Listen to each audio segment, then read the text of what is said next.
ምናልባትም ያው የሚሆነው ስለማይታወቅ አማራን ላጠፋ ነው አለ። አቶ ታዬ ደንደአ ሚስጥሩን አፈነዱት። የብልጽግናው ጠቅላይ ሚኒስትር አብይ አህመድ አማራን አጠፋለሁ ብለው መዛታቸው ተሰማ።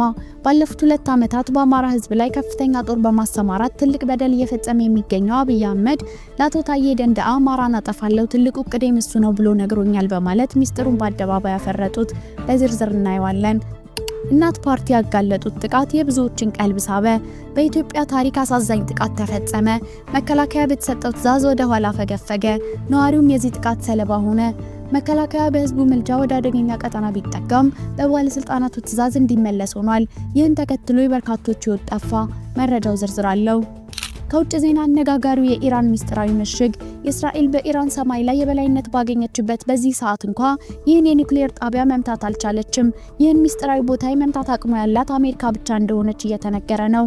እኛም አሁን ላይ አነጋጋሪነቱ እየተስፋፋ ስለመጣው የዚህ የኒውክሌር ዋሻ ሚስጥራዊ ግኝቶች ላይ ዳሰሳ ስላደረግን አብራችሁን ቆዩ። በሌላ ዜና አሳዛኙ የጋዛ ጥቃት።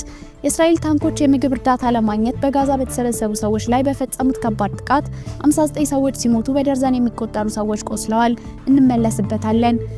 ሰላም ውድ ቤተሰቦች እንደምን አላችሁ? የዜና ላፍታ ነው። ቪዲዮውን ላይክ በማድረግ ይጀምሩ እያልን ወደ ዝርዝር ዜናዎቹ እንለፍ። አቶ ታዬ ደንደአ ትልቁን ሚስጥር አፈነዱት። የብልጽግናው ጠቅላይ ሚኒስትር አብይ አህመድ አማራን አጠፋለሁ ብለው መዛታቸው ተሰማ። ባለፉት 2 ዓመታት በአማራ ህዝብ ላይ ከፍተኛ ጦር በማሰማራት ትልቅ በደል እየፈጸመ የሚገኘው አብይ አህመድ ለአቶ ታዬ ደንደአ አማራን አጠፋለሁ ትልቁ እቅዴም እሱ ነው ብሎ ነግሮኛል በማለት ሚስጥሩን በአደባባይ አፍርጠውታል።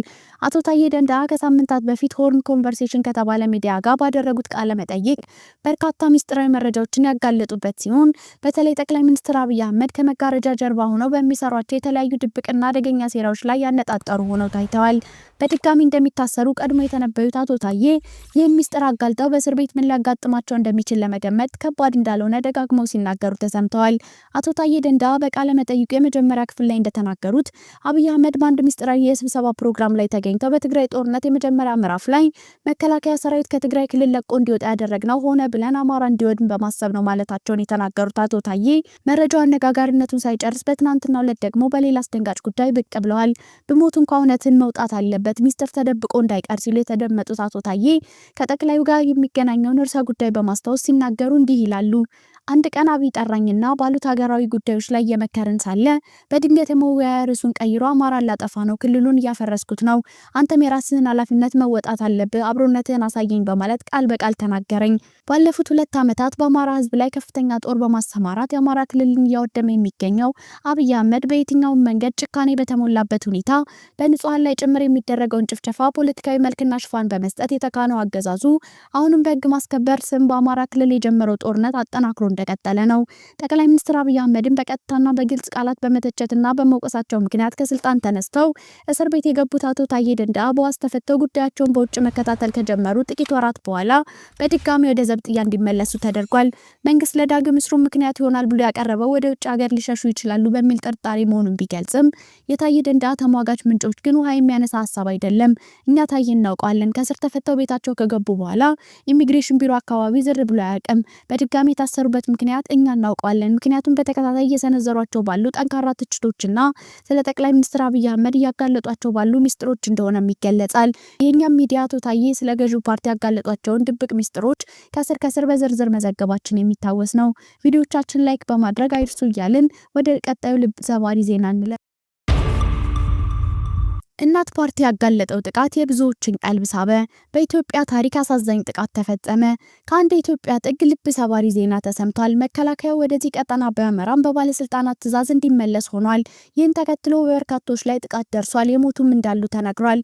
እናት ፓርቲ ይፋ ባደረገው አዲስ መግለጫ በወለጋ ማንነትን መሰረት ያደረገ አዲስ ጥቃት ተሰንዝሮ በርካቶች መገደላቸውን አመላክቷል። በኦሮሚያ ክልል ምስራቅ ወለጋ ዞን የንጹሃን ሞት ቀጥሏል በማለት ፓርቲው ባጋራው መግለጫ የምስራቅ ወለጋ ዞን የእልቂት ቀጠናነት ተደጋግሞ የተነገረ ሲሆን ትንሽ በረድ ብሎ የከረመው አሁን ላይ ተቀስቅሶ ከ2 ሳምንት በፊት 8 ንጹሃን በአሰቃቂና ዘግናኝ በሆነ መንገድ የተገደሉ ሲሆን መቅበር እንኳን አልተቻለም ሲሉ ነዋሪዎች ድምጻቸውን ያሰማሉ። በአካባቢው ነዋሪዎች አጠራር ኦነግ ሸኔ ነው ግድያውን የፈጸመው ያለው ፓርቲው ነዋሪዎቹን በፍርሃት ተሰብስበን ውጪ ነው የምናድረው፣ የመንግስት አካል እንዲደርስልን ብንጮህም ሰሚ አላገኘንም ሲሉ ነግረውኛል ያለው ፓርቲው ግድያው አማራውንም ኦሮሞንም እየጨረስን ቢሆንም የዞንና የወረዳ አመራሮች ግን ሰውን በማንነቱ እየመረጡ እንዲያደርጉ ያደርጋሉ ሲል አክሏል። መከላከያ አሁን እልቂቱ ከሚካሄድበት ይበልጥ አስፈሪ ከሆነበት በ5 ኪሎ ሜትር ርቀት ውስጥ ያለ ቢሆንም በህዝብ ጥያቄና ልመና ምክንያት እንቅስቃሴ ጀምሮ ሳለ በዞን አመራሮቹ እንዲመለስ ተደርጓል የሚሉ ነዋሪዎች ቢያንስ ህጻናትና ሴቶችን እንኳን ፈቅደው ወደ አጎራባች ቤንሻንጉል ክልል እንዲወጡ ቢያደርጉልን ለዘር እንተርፋለን ማለታቸውን ፓርቲው ገልጿል። በአካባቢው ያገኘነው የመረጃ ምንጮች እንደሚገልጹት ከሆነ ጥቃቱ የሚሰነዘረው ከኦነግ ሸኔ ቢሆንም ግን ቀደም ብሎ የአማራ ተወላጆችን የመከላከያ ሰራዊቱ እኛ እንድለንላችሁ ከዚህ በኋላ መሳሪያ ያስፈልጋችሁም በሚል የመሳሪያ ለቀማ ፈጽሞ እንደነበር ተናግረዋል። ይሁንና ነዋሪዎቹ መሳሪያችን ካስረከብን ከጥቂት ቀናት በኋላ ቀጠናውን ጥሎ ወደ ኋላ ማፈግፈጉን ተከትሎ የኦነግ ሸኔ ታጣቂዎች እግር በእግር እየተከተሉ በተለይ የአማራ ተወላጆችን ነጥለው ከፍተኛ የሆነ ግድያ ፈጽመዋል ይላሉ። ከጥቃቱ ሽሽት በጫካ የተመሸጉት ሰዎችም በአውሬና በተባራሪ ጥይት እየተገደሉ ሲሆን የቀረነው እኛ ነን ድረሱልን የወገን ያለ ሲሉ ጥሪያቸውን አስተላልፈዋል። ወደ ውጭ ዜና ስናልፍ አሜሪካ ብቻ ልትመታ የምትችለው የኢራን ሚስጥራዊ ቦታ ከቴህራን በስተደቡብ ባለው ተራራማ አካባቢ ተደብቆ ለኢራን ኒውክሌር አስፈላጊ የሆነ ስፍራ ነው፣ የፎርድ ኒውክሌር ጣቢያ። ይህ ስፍራ በትልቅነቱ እንግሊዝና ፈረንሳይን ከሚያገናኘው ዋሻ ይበልጣል ተብሎ ይገመታል። ታዲያ እስራኤል በኢራን ሰማይ ላይ የበላይነት ባገኘችበት በዚህ ሰዓት እንኳ የኒውክሌር ጣቢያውን መምታት አትችልም እየተባለ ነው። የእስራኤል የጦር መሳሪያዎችም የፈለገ የሚሳኤል ዶፍ ቢያወርዱ ሊደርሱበት አልቻሉም። ፎርድን ለማጥፋት የሚያስችል ትልቅ አቅም እንዳላት የሚታሰበው የትራምፕ ሀገር አሜሪካ ነች። ትራምፕ በዚህ የኢራንና እስራኤል ውጊያ ከገባችበት የመካከለኛው ምስራቅ ጦርነት ባልተጠበቀ ሁኔታ ሊያሰፋው ይችላል። ከዋና ከተማይቱ ቴህራን በስተደቡብ 96 ኪሎ ሜትር ርቀት ላይ የሚገኘው የዩራኒየም ማበልጸጊያ ቦታ ለኩም ከተማ ቅርብ በሆነ ተራራማ አካባቢ መሽጓል።